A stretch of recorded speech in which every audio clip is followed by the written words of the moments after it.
What is going on, everybody? Welcome back to the channel. Today we're going to be talking about something that was pretty much confirmed a few months ago, but today, or last night actually, it was 100% confirmed. It became official, is basically the word I'm looking for. It's James Harden re-signing with the 76ers, and a surprising turn of events. You know, a lot of people thought Harden would focus solely on the money, as throughout his career that's been something that he has come across as the type of player to do. He doesn't really ever seem to care for the team. He's never taken himself in a back seat or put himself in the back seat and allowed the team to do things before him. I mean, maybe you could say playing as a sixth man in OKC for, 3 seasons before he demanded a trade when they wouldn't re-sign him. I guess you could say that was time, or that was a little bit of his career that he actually put the team first and realized that, hey, we'll be better if I'm off the bench. But now, instead of signing for his $47 million player option, he's going to be making about $33 million a year or next season. Then the year after that, about $35 million. So about a total of $68 million across 2 seasons and a player option for the next year. But he does have the opportunity to decline that, obviously, and try and get himself a better contract or a more team-friendly contract if he continues to want to go for a championship. Now, this is some big news if you're a 76ers fan, because as we all know, it allowed them to bring in PJ Tucker, who has been an outstanding player on multiple contending teams the last 2 seasons. We saw him with Milwaukee and where he would win a championship. We saw him with Miami last year, help propel them into the Eastern Conference Finals. Now, whether or not he's going to be at that same level at about 38 years old, we'll have to wait and see. But he doesn't have to have much offensive impact. He really hasn't the past 2 seasons. He's there for his defense and his just hustle ability, how much effort he puts in. Also, on top of that, they brought in Daniel House, a guy who wasn't as good as he was way back when James was on the Rockets, but now we know they've played together, they know each other, so maybe he can get back into that groove. He hasn't really had a spot in the Rockets rotation the last few years, considering he's a little older of a player. He's in his higher 30s, higher 20s, closer to 30 now, so he's not really a young up-and-coming anymore. It looks like maybe he really lost his spot in the Rockets rotation when they became a rebuilding team. There was no need to play him. He didn't have much potential, but as a 3-and-D player, he's a quality guy, and even if he just gets a few minutes a night, I think it's a pretty good signing for the Sixers, and that's something coming from a guy that isn't the biggest Sixers fan because I'm a Bucks fan, so I don't really enjoy watching the 76ers play, but that's a pretty good signing for them. PJ Tucker and Daniel House. Then also the trade with Memphis on draft night for DeAnthony Melton, I absolutely love. And if the Bucks could have pulled off a trade for that, I wish we could have. But there's obviously, with our cap situation and with the players we had no assets that are interesting to him. DeAnthony Melton is still a young guy. He hasn't had much playing time for the Grizzlies just because of how loaded their backcourt is and how great some of their guards are. I mean, you got to talk about Tyus Jones has been really good across the last few seasons. Ja Morant, obviously a most improved player, MVP candidate.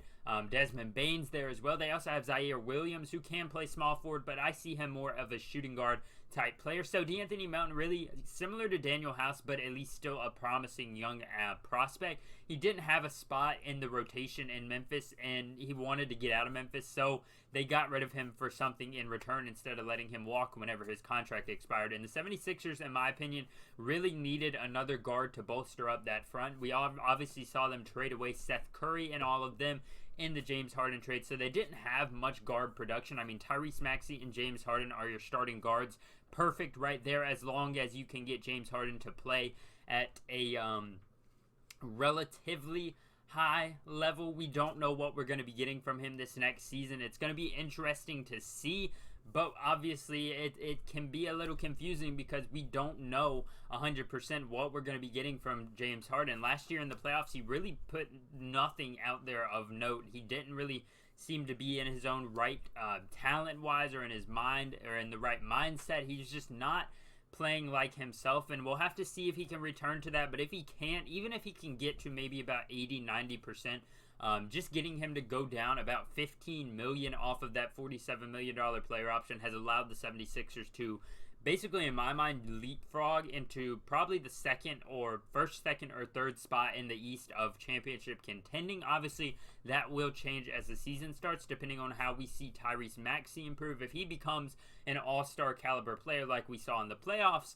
they might be taking that first spot, and it's probably not even going to be close. But if he kind of stays the same, James Harden stays the same, then obviously you have Joel Embiid, who has been a consistent MVP candidate.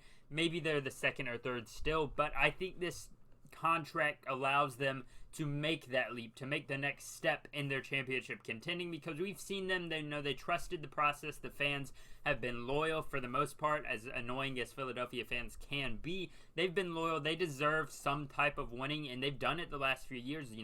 The heartbreak against Toronto, that was crazy. I mean, they've just, so many things have happened to keep them out of the playoffs or out of the championship or out of the third round as a whole. But, last year they lost in the first or second round. Second round, it was to the Heat.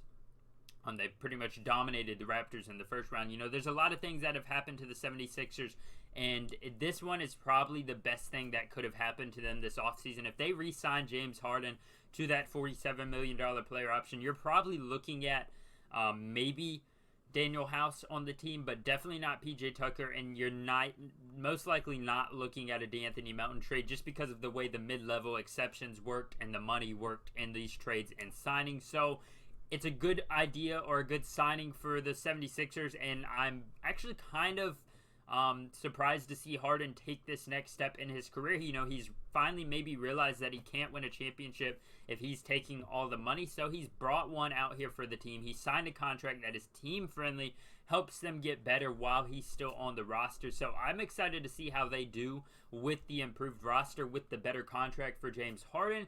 Interested to see how all this works out. What do you guys think about this new news? Like I said, it was confirmed or rumored a few months ago, but it's pretty much official now, as free agency officially began about a week ago. So this is the official announcement of James Harden re-signing. I think it's a great signing for them. Contract's great. If he can return to his old self, it is probably the best signing of the offseason. But if he's just 80 to 90%, it's still an excellent signing. How do you guys feel about this as a 76ers fan, maybe? Love to hear from some of you guys. Make sure to hit the like button and subscribe if you do enjoy. I'm trying to hit 300 subscribers by the end of August. It would help me out so much if you guys hit that like button or hit the subscribe button if you enjoy my videos. Thank you for watching this one, and peace out, y'all.